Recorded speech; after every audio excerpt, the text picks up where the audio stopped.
और जब तक मेरे शरीर में सांस रहेगा तब तक जानूंगा कि मेरा छोटा भाई है। और एक बात जरूर हम कहेंगे,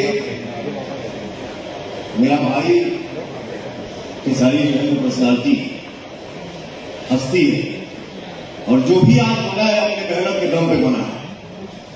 बट एक चीज का रिक्वेस्ट करूंगा बड़ा भाई होने के भी नाते अपने बड़े भाई के सामने, कि अगर हमसे कुछ गलती होती है तो आप मुझे मैसेज करो, भैया आपने ऐसा क्यों किया।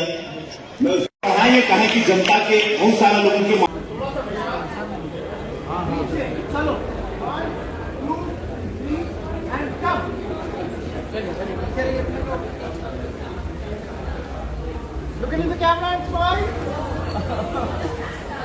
तुम इधर ही रहो ना, आप इधर ही रहो, इन लोग को रोक दो तो ये लोग चले जाएंगे।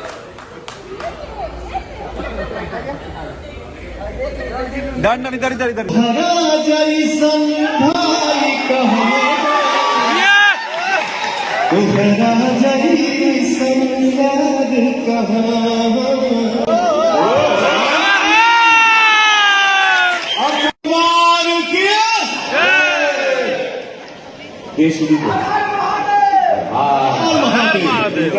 खेसारी बाबू का माइक ऑन कर दीजिए please, just switch on his mic please.